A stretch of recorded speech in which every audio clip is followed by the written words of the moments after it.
Fala concurseiro e concurseira, tudo bem com vocês?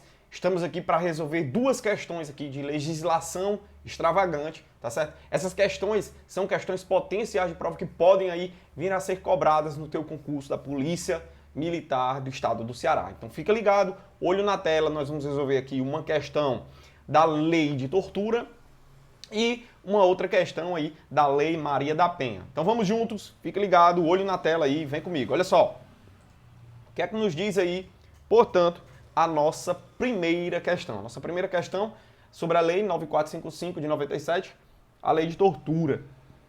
Tá? Primeira questão. Se com o objetivo de obter confissão,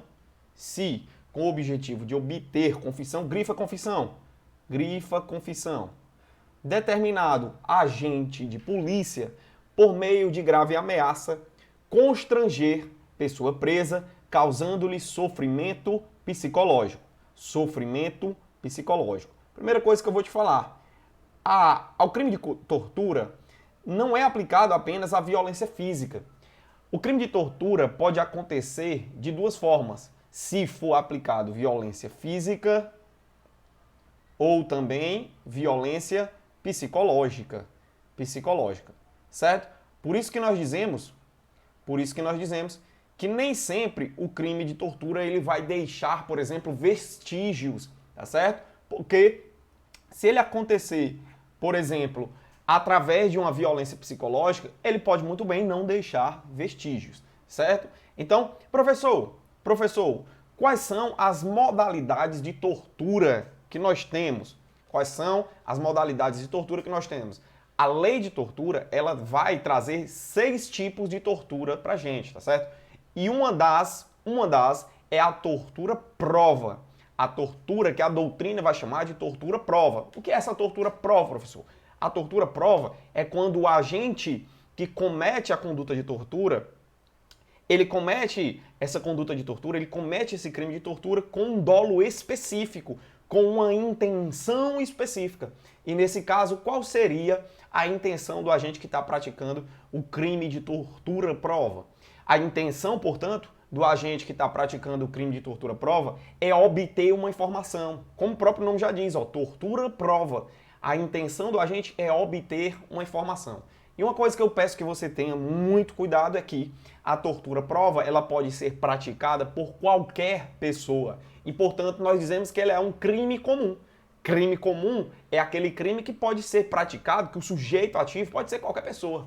Não vai exigir um sujeito ativo específico. Qualquer pessoa pode praticar, certo? Então, portanto, não somente o agente público que vai cometer essa conduta de tortura prova. Não. Qualquer pessoa pode cometer esse crime. Então, fica ligado aí, ó.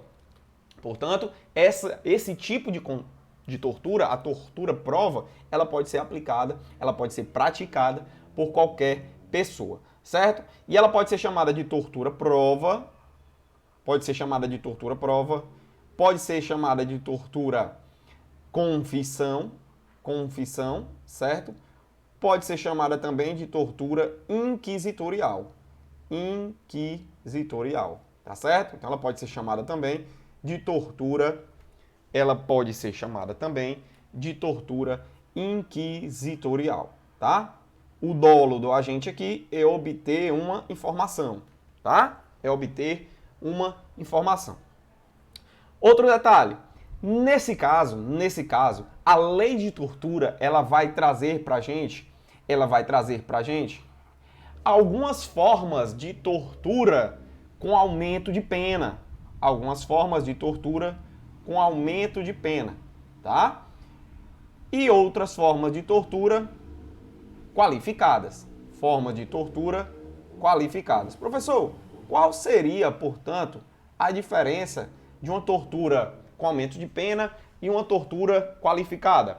Pessoal, é o seguinte, os crimes de tortura, eles têm a previsão de uma pena de 2 a 8 anos. 2 a 8 anos de reclusão, certo? Então, as condutas aí, os 6 tipos de tortura que nós temos, eles preveem aí uma pena de 2 a 8 anos de reclusão, certo? E o que seria, professor, uma tortura com aumento de pena?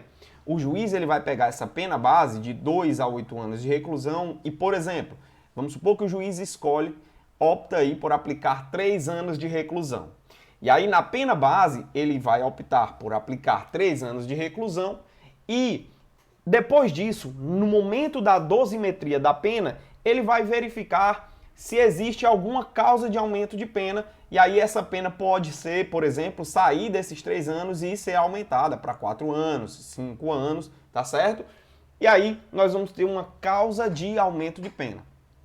Mas, professor, se eu tiver uma qualificadora, se a tortura não for uma tortura com aumento de pena, se ela for uma tortura qualificada, a tortura qualificada é diferente. A tortura qualificada, ela modifica o prazo mínimo e o prazo máximo da pena. Por exemplo, ela vai já começar com um mínimo de 4 a 10 anos. Então, o prazo mínimo e o prazo máximo na tortura qualificada, eles já são modificados. Aqui não há um aumento de pena sobre a pena base, ó. Aqui não há um aumento de pena sobre a pena base, não. O mínimo e o máximo já são o quê? Alterados. Certo? E, professor, quais são as situações de aumento de pena? Vamos lá. A conduta de tortura vai ter aumento de pena se ela for praticada por um agente público. Agente público, certo? Então, o agente público que praticar a conduta de tortura, você já sabe que vai ter um aumento de pena. Ou se ela for praticada contra criança, contra adolescente, certo? Se ela for praticada contra criança, adolescente, gestante, tá? Gestante, pessoas com deficiência, tá? Ou maiores de 60 anos. Então, nesse caso, nós vamos ter aí essas hipóteses de aumento de pena, que ela vai apenas modificar a pena base, vai apenas modificar, portanto, a pena base, tá? E também se essa tortura ela for praticada através de sequestro, se ela for praticada com sequestro. Então aí nós temos essas causas de aumento de pena. Já a tortura qualificada, nós vamos ter 3 possibilidades de tortura qualificada. Quando é que a tortura vai ser qualificada e, portanto, vai mudar o prazo mínimo e máximo aí das penas? Quando ela resultar de lesão grave, quando em decorrência da tortura resultar lesão grave, gravíssima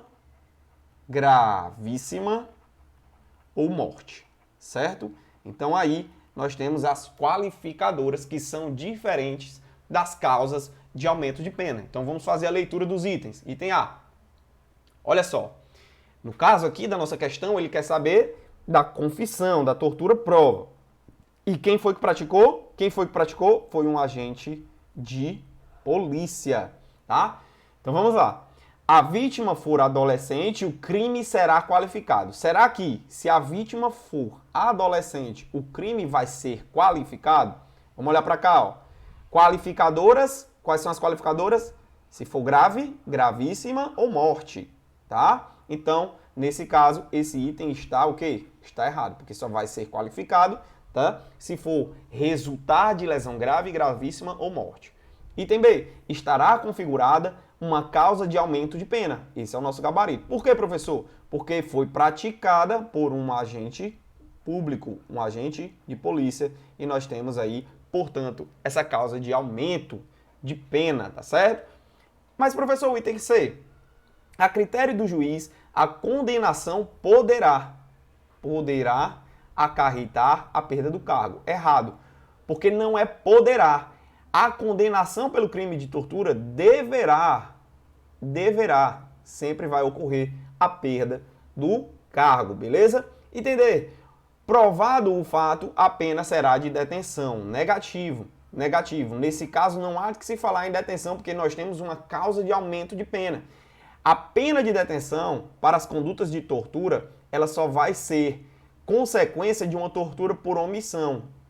Qual é o caso da tortura de omissão, professor? É quando o agente público que deve impedir, que tem o dever legal de impedir a conduta de tortura ou de apurar aquela tortura que foi cometida, ele se omite diante desses fatos. Então, a tortura por omissão é a única que vai ter uma pena diferenciada, uma pena de detenção.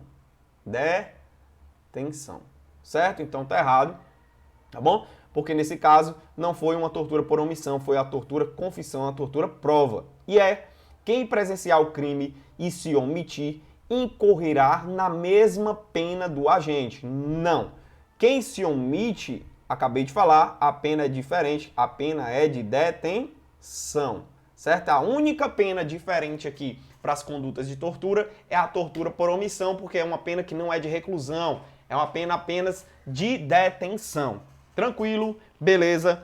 Então, fique muito ligado nesses detalhes, tá certo? Nós temos 6 tipos de tortura. A todas elas nós aplicamos pena de reclusão, tá? De 2 a 8 anos. A única pena diferente vai ser a tortura por omissão. Qual é a tortura por omissão? É quando o agente público que tem o dever legal de impedir ou de apurar a tortura, ele se omite, ele nada faz. E aí essa pena ela vai ser diferente, ela vai ser apenas uma pena de detenção. Certo? Fica ligado. Próxima questão nós vamos resolver. Segunda questão. Essa questão aí da Lei 11.340 de 2006, a Lei Maria da Penha. Segunda questão. Configura violência doméstica e familiar contra a mulher qualquer ação ou omissão que, baseada no gênero, lhe cause sofrimento físico e ocorra. Item A. Dentro da residência da vítima, desde que o agressor seja do sexo masculino. Item B. Em relação íntima de afeto, somente se o agressor ainda conviver com a vítima. C. Em relação íntima de afeto, independentemente da coabitação dos envolvidos. D. No âmbito da unidade doméstica, desde que o agressor seja pessoa da família. Ou no âmbito da família, salvo se o agressor não possuir laços naturais com a vítima. Olha só, para isso nós precisamos saber quando é que vai acontecer, tá? A violência, em que contexto pode acontecer a violência doméstica familiar. Quais são os contextos, em quais cenários essa violência ela pode acontecer? Familiar, tá? Vamos lá. Primeiro, para você lembrar, você vai lembrar do mnemônico. UD, F, RIA. UD, F, RIA. O que é que significa cada um? Vamos lá. UD significa unidade doméstica. Então, quando é que pode acontecer, em que cenário que pode acontecer essa violência doméstica? Dentro da unidade doméstica. Certo? Em que outro contexto, professor? O que seria o F? O F é no contexto familiar. Tá? Ou o RIA, né? O RIA, que é a relação íntima de afeto. Relação íntima de afeto. O que é que você precisa saber sobre isso aqui, ó? Em que contexto eu posso aplicar a Lei Maria da Penha para o caso de violência doméstica familiar? Se você se deparar com a situação de uma violência doméstica familiar dentro da unidade doméstica, tá? Dentro da unidade doméstica, não há necessidade, se for dentro da mesma unidade doméstica, não há necessidade de ser pessoas da mesma família. Não há necessidade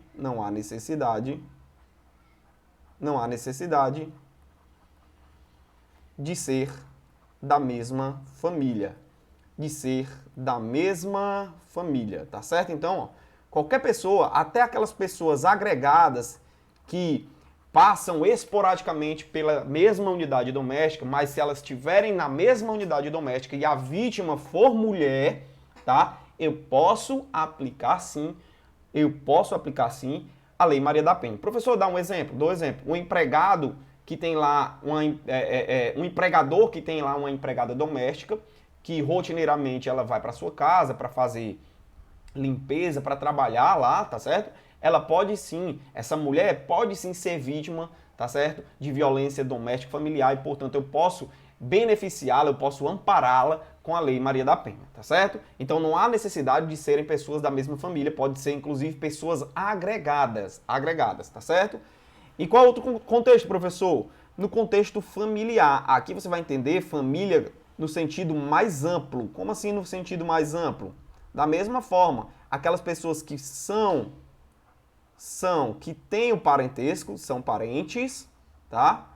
Ou que se consideram parentes. Parentes, elas são parentes ou se consideram, tá? Então, portanto, não há necessidade de ser dentro da mesma unidade doméstica.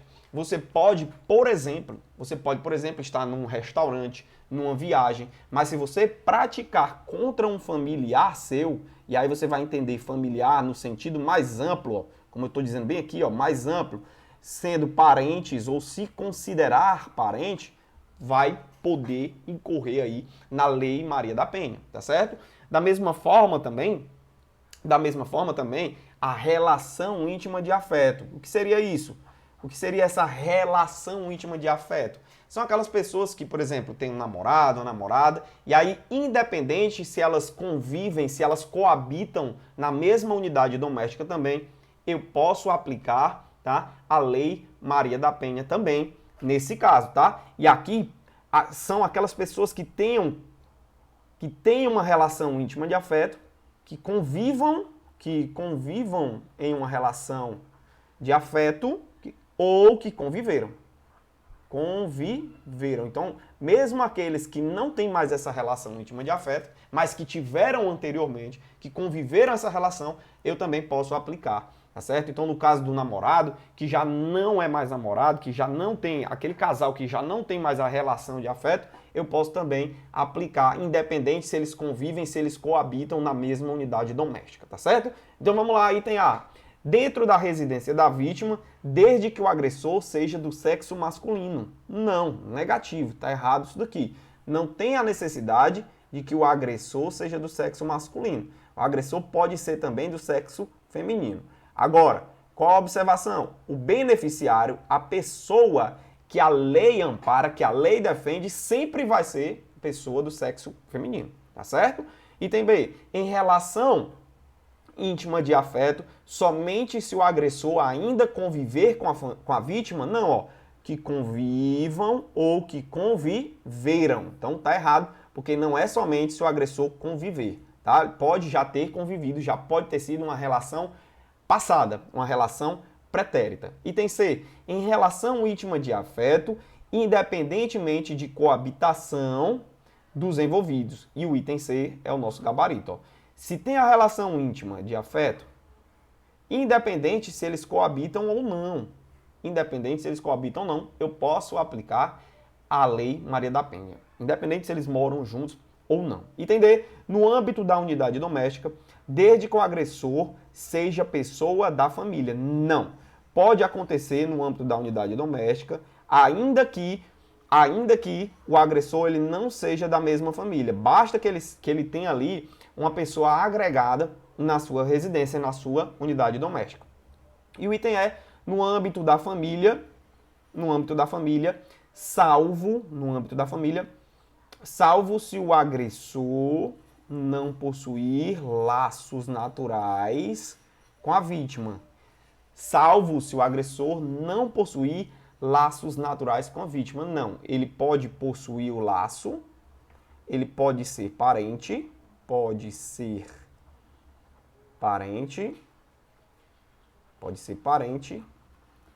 ou não, tá certo? Pode ser parente ou não, tranquilo? Então, nosso gabarito aí fica o item C, portanto, da nossa questão, beleza? É isso que eu tinha para trazer para vocês, essas duas questões aí de legislação extravagante. Espero que vocês tenham gostado. Foco, força, não desistam dos seus sonhos.